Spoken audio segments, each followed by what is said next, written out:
வணக்கம். இது வானவில் தொலைக்காட்சி பென்ஸ் 360 வழங்கும் பேசும் நேரம். பேசும் நேரம். Connecting you with medical experts. நம்ம எல்லாருக்குமே காமனாக இருக்கிற ஒரு விஷயம் என்னன்னா, நிறைய பேருக்கு பூமியே சுற்றுற மாதிரி தலைலாம் சுற்றும். சில பேருக்கு இந்த சில்லு மூக்கு உடஞ்சி ரத்தம்லாம் வந்திருக்கும்.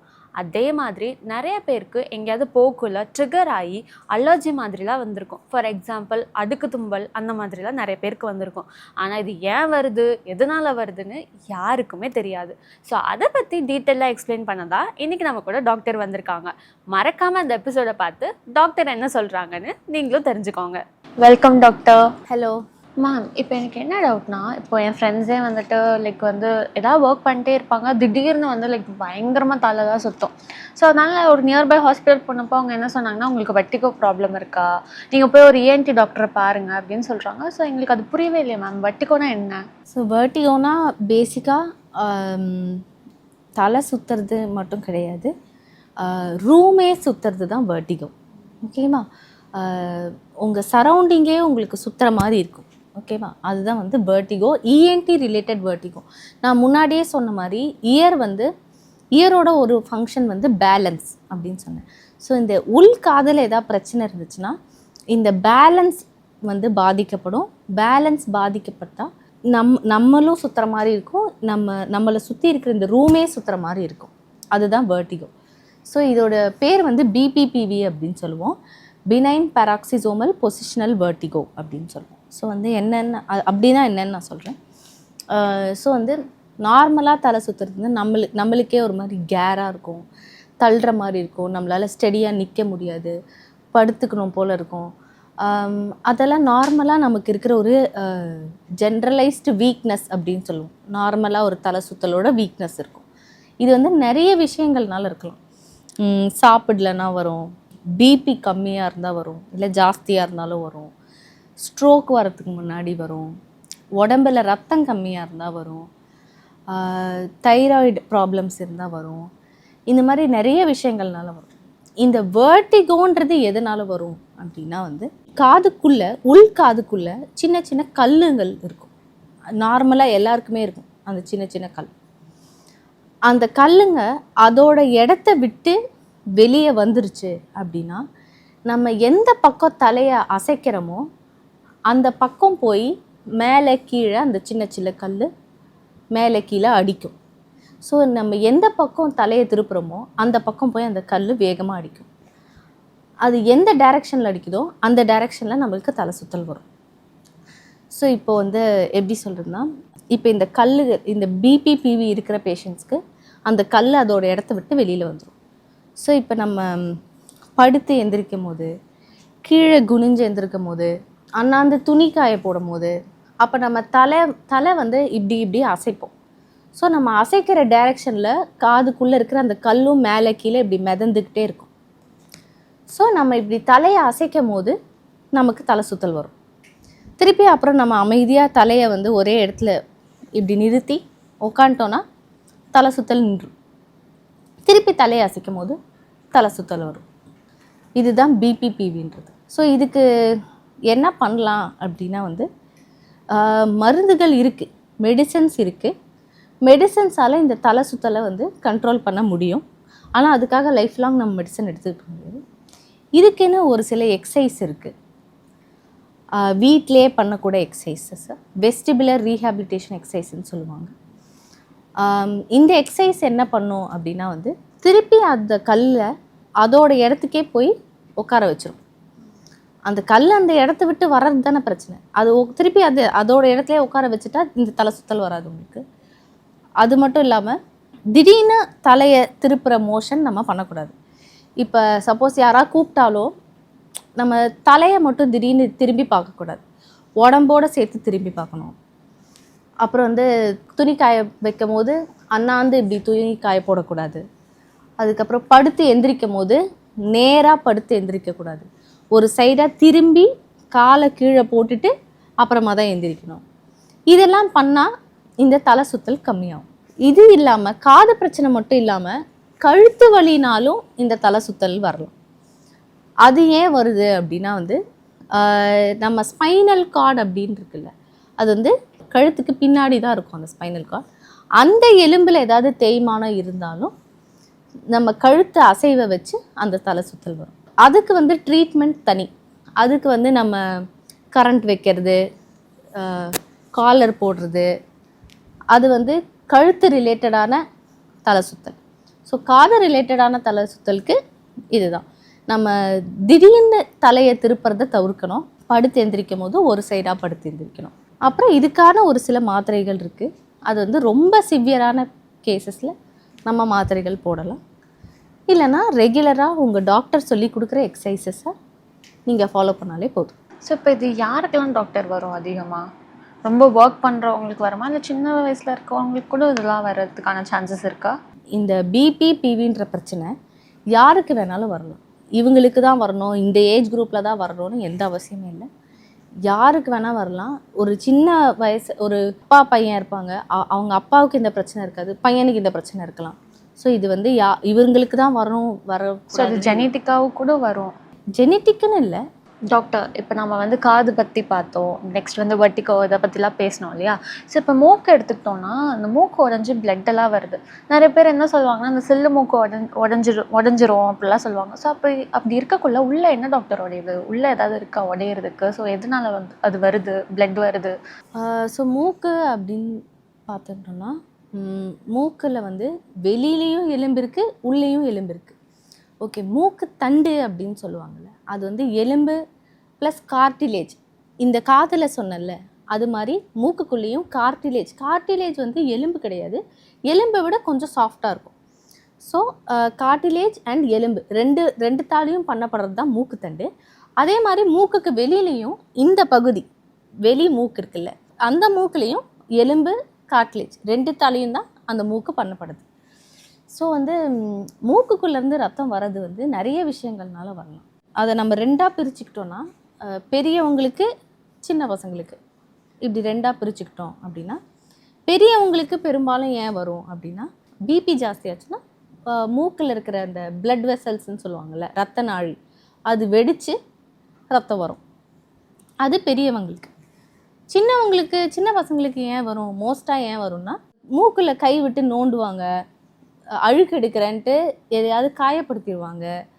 அப்போ வந்து அந்த காயப்படுத்தின இடத்துலேருந்து ரத்தம் வரும். அதை விட கொஞ்சம் டீனேஜ் பசங்க, அவங்களுக்கு வந்து ஏதாவது சண்டை போட்டுக்கிட்டாங்க அப்படின்னா, மூக்கில் யாராவது குத்திட்டாங்க அப்படின்னா, வெளி மூக்கு ப்ளஸ் மூக்கு தண்டு ரெண்டுமே உடையறதுக்கு வாய்ப்பு இருக்குது. இது ரெண்டுமே இல்லைன்னா ஏதாவது ஒன்று உடஞ்சாலுமே மூக்குலேருந்து ரத்தம் வரும். ஸோ இந்த மாதிரி நேரத்தில் ஹாஸ்பிட்டலுக்கு கூட்டிகிட்டு வந்துட்டான். நாங்கள் வந்து ஒரு மூக்குக்குள்ளே கேமரா போட்டு பார்த்து உண்மையிலே என்ன பிரச்சனை, ஏதாவது உடஞ்சிருக்கா, இல்லை ரத்த நாழி ஏதாவது வெடித்து அதுலேருந்து ரத்தம் வருதா, இல்லை ஏதாவது பேஷண்ட்டே ஏதாவது மூக்குக்குள்ளே கையை விட்டு நோண்டி காயமாக்கிட்டாரா அப்படின்னு அந்த கேமரா போட்டு பார்த்தா எங்களுக்கு ஓரளவுக்கு தெரிஞ்சிடும். அதுக்கப்புறம் அதுக்கேற்ற மாதிரி நாங்கள் ட்ரீட்மெண்ட் பண்ணுவோம். டாக்டர், இப்போ நீங்கள் வந்து மூக்குத்தண்டுன்னு சொன்னீங்கல்ல, ஸோ நிறைய பேர் நான் கேள்விப்பட்டிருக்கேன் அந்த மூக்குத்தண்டை வளைஞ்சிருச்சு அப்படின்லாம் சொல்லுவாங்க. ஸோ அது என்ன டாக்டர், அதனால ஏதாவது பிரச்சனை ஏதாவது வருமா? ஸோ மூக்குத்தண்டுன்றது மூக்குக்குள்ளே இருக்கிறது, இந்த சென்டரில் இருக்கிறது தான் மூக்குத்தண்டு. ஸோ இந்த மூக்குத்தண்டோட வேலை என்னென்னா, இந்த மூக்கை பிடிச்சிட்டு இருக்கிறதே இந்த மூக்குத்தண்டு தான், சரிங்களா? ஸோ இந்த மூக்குத்தண்டு வந்து சின்ன குழந்தை உருவாகும் போதே அது வந்து மேலேருந்து ஒரு பிளேட்டு கீழேருந்து ஒரு பிளேட்டு ரெண்டும் சேர்ந்து ஜாயின் ஆகிறது தான் அந்த மூக்குத்தண்டு, சரிங்களா? இது வந்து யாருக்குமே ஸ்ட்ரெயிட்டாக இருக்காது. ஒரு 100% ஸ்ட்ரெயிட்டான மூக்குத்தண்டு யாருக்குமே கிடையாது. எல்லாருக்குமே ஏதாவது ஒரு இடத்துல சின்னதாக ஒரு வளைவாது இருக்கும். அது வந்து நார்மல், ஓகேங்களா? ஸோ வந்து இப்போ ஒரு சில பேருக்கு வந்து சின்னதாக வளைஞ்சிருக்கும், ஒரு சில பேருக்கு வந்து நல்லா பெருசாகவே வளைஞ்சிருக்கும். அது வந்து கூடும் போதே அந்த மாதிரி தான் அது கூடும். ஒரு சில பேருக்கு மூக்குத்தண்டு வந்து க்ராஸாக வளைஞ்சு, இப்போ ரைட் சைடோ லெஃப்ட் சைடோ அந்த சைடு ஒரு மாதிரி பெண்டாக இருக்கும், ஓகேங்களா? ஒரு சில பேருக்கு வந்து பிறவியில் அது ஸ்ட்ரெயிட்டாக தான் இருக்கும். ஏதாவது சண்டையிலையோ அப்போ ஏதாவது இந்த மூக்குத்தண்டு உடஞ்சிதுன்னா அது பிரேக் ஆகி திருப்பி ஜாயின் ஆகும்போது க்ராஸாக ஜாயின் ஆகிடும். ஸோ ஏதோ ஒரு வகையில் அது க்ராஸ் ஆகிடுச்சு அப்படின்னா அந்த மாதிரி கிராஸ் ஆனவங்க எல்லாருக்குமே நம்ம வந்து ட்ரீட்மெண்ட் பண்ணணுமா அப்படின்னா கிடையாது. இப்போ அந்த மாதிரி கிராஸ் ஆகிருக்கு, கிராஸ் ஆகிறதுனால அவங்களுக்கு ஏதாவது பிரச்சனை வருது. என்ன பிரச்சனை கொடுக்கும் அப்படின்னா, இப்போ ரைட் சைடாக அது வந்து பெண்ட் ஆகிருக்கு வச்சுக்கோங்க, மூக்குத்தண்டு. ஆனால் அவங்களுக்கு வந்து ரைட் சைடில் அந்த பெண்ட் ஆகிருக்கு அந்த மூக்குத்தண்டுனால மூக்கு அடைப்பு வருது, சளி வருது, சைனஸ் இன்ஃபெக்ஷன் வருது. அப்போனா தான் அந்த மூக்குத்தண்டை நம்ம ஸ்ட்ரெயிட் ஆக்கணும்.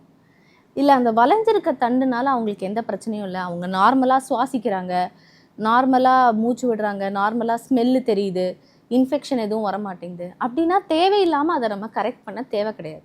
அது ஏதாவது அவங்களுக்கு தொந்தரவு கொடுக்குது அப்படின்னா நம்ம வந்து அதை ஆப்ரேஷன் பண்ணி கரெக்ட் பண்ணிக்கலாம்.